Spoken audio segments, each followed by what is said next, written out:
Today, I'll be talking about Sula by Toni Morrison. Welcome back to Wadi's World. I have a lot of mixed feelings about Toni Morrison, and I feel really bad saying what I'm about to say. I think Toni Morrison, her books can be so traumatic that it almost eclipses her overall message or theme. I think when you have a book where Black characters are experiencing so much pain and trauma in a time where Black people are experiencing pain and trauma, it almost feels like, do we need this? And I think for me, I use reading as a form of escapism. I don't mind reading sad or traumatic books, but I do like a happy ending. I know people talk a lot about The Color Purple by Alice Walker. That book to me had a happy ending. There was obviously some strife and some difficulty, but I'd say about like a third the way through, the trauma kind of slowed down and we saw a happier ending. With Sula, there was no happy ending. The beginning, the middle, the end was traumatic. So I'm going to talk about some of my most memorable scenes and just overall themes with the book. So I think overall, this book is a book about friendship, but it's also about unhealed trauma. So let me get into it. The big plot line in this book was that Sula slept with her best friend's husband and broke up their family. And I feel like the reason she did that is because when Sula was a kid, she overheard her mom say that, I love my daughter, but I don't like her. And I think that was really hard for her to hear, especially because Sula's dad wasn't in her life. So she really only had her mom and her grandma. So to hear your mom say, like, I don't like you, I think that really hurt her to the core and that traumatized her in a way that she just never recovered from. And so I feel like from that point on, she always moved a little bit differently in the story. And I think Sula was jealous of Nell. Nell had the two-parent household. She had the mom that loved her and looked after her. And Sula had kind of a crazier upbringing. She didn't have two parents. She didn't have people that were looking out for her. So I think Sula was jealous. So Toni Morrison opens up this book with Shadrach. And as I read the story, I was like, oh, Shadrach's the crazy man. But as I read this, I found myself resonating with Shadrach just a little bit. Shadrach was a World War I veteran who was suffering from mental illness. And that mental illness actually gets criminalized and he gets thrown in jail because he's having an episode and the police see him and they just see someone on the side of the road acting crazy. They cuff him. And thankfully he was able to get released. But I think this was a really important way to start the story because you gave the crazy person a backstory and made them more relatable. And it gave me empathy. Throughout the story, Shadrach transforms from this crazy man to, oh, he's a man who's had a hard upbringing. He's gone through some tough stuff. And especially when he was feeling lonely, I really resonate with that. I struggle with loneliness. So I was like, yes, Shadrach is kind of crazy, but he's also sad. He's lonely. He wants friends. His mind is so messed up from the war that he's never going to be normal and he's grappling with that. So I'm shocked to say, like, Shadrach, I actually related to him and I liked him in the story. I think the things he did were kind of unusual, but I feel like everything kind of made sense because of what he was going through. So Nell and Sula. So we know that Sula slept with Nell's husband.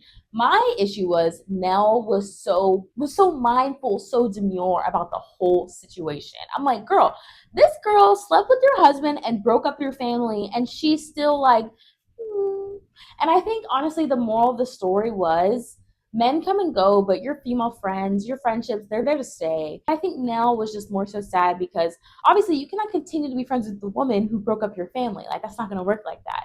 But I think Nell was really, really sad. And I feel like it's funny how this book was published in 1973 and things still ring true. Female friendships at the end of the day are just more impactful, they're more comforting, and they provide more joy than relationships with men. And for me, I think it's crazy that Nell was like not even that mad at Sula. It all kind of stems back to whenever Sula went to Louisiana with her mom when she was a kid, and she saw that her mom was acting very mindful and very demure. Even though her mom could have popped off, her mom was like, sorry. And I think Nell internalized that and was like, okay, that's how you handle tough situations. You smile through it. And I think this spoke volumes. I don't think parents and guardians realize children are watching and they're learning. I looked at my parents and almost everything they do, I've emulated in my life today. The way they handle difficult conversations, difficult tasks, the way they rest, relax, enjoy themselves. That is exactly what I do. So I think this was Toni Morrison's way of saying, like, parents, we're watching you as children, we're watching you and we're learning from you. And what you do that may seem insignificant will actually shape my life. I completely understood why Nell was like, it's okay, Sula. It's okay, Jude. But me, I would have gone crazy. I probably would have burned the house down, honestly. I would have gone crazy. Eva, Eva. So obviously, the big plot line was that she barbecued her son, and honestly, I understand why she did it. I don't think it was right. Let's be clear. What she did was wrong, but I understood why she did it. Her son was experiencing addiction to a substance, and I just don't think Eva had it in her to nurse him back to health. I have no clue how you treated addiction in the early 1900s. I don't even know if there was anything for people of color to be able to recover from. I don't know if there was rehab, and could Eva even afford rehab? I don't know what they were doing in the early 1900s, but I don't think they had the sophisticated processes that we have today. And I think she was just tired. Like, I think honestly, Eva's exhausted. She's raising her daughter, raising her daughter's daughter, keeping a roof above their heads, running a hotel. I think she's exhausted. And I think she saw what a lot of mothers struggle to see. She saw her son for who he was. He was an addict, was never going to get better. And I was talking to my friend about this. She was like, it's crazy that she didn't try to help him. And I'm like, she's tired. And I think it's really important. Something Toni Morrison does really, really well is she gives every single character a backstory. You never look at a character and you're like, wait, why did you do that? Everything they do is justified, especially with Eva and her son. She explained Eva gave everything to her son. There was a time where they had no food in the fridge, but her son, when he was a baby, was experiencing constipation. So she used the last of their lard to ease him out of his constipation. And I think that part in her life, she gave her last to her son. I think honestly, she was a little resentful of the life her son had. He had a great mom. He had her. He had a great mom, a mom who would do anything for him. And what did he do with his life? He got caught up and got addicted to a substance. And things she saw, he's not going to amount to anything. So let me just put him out of his misery. I do think I think putting gasoline and setting him on fire was crazy. But at the end of the day, I don't know what more she was to do. So I thought she was valid. It was wrong, but I thought she was valid in how she acted. And then you juxtapose that with her daughter, Hannah, who caught on fire. That part in the story, I was like, wait a minute. Now, why does this have to happen? That part was a little bizarre to me because what do you mean Hannah's catching on fire and she's actually going to burn up? And then seeing Eva give her last to her child, and Eva jumped from a second story window with one leg and tried to help her daughter, but she didn't make it in time. There's a connection there for sure between her setting her son on fire and her daughter dying from being caught on fire. I don't know if that was her karma. That was really cruel what she did to her son, setting him on fire.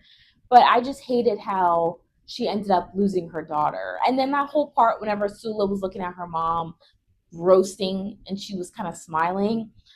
I think, like I said, I think Sula was mad at her mom for saying she didn't like her, and then that cut her to the core and she never recovered.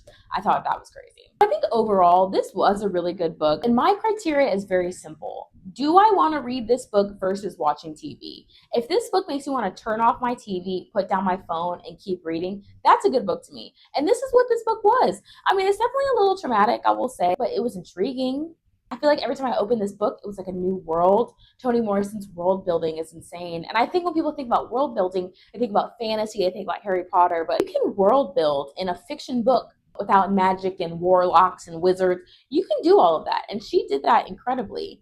I will be reading Beloved next, and I'll give you my thoughts. I'm a little nervous because I know Beloved is pretty tough, but I know reading Toni Morrison makes me a better writer and makes me a better reader because of her use of imagery, foreshadowing, simile, metaphor.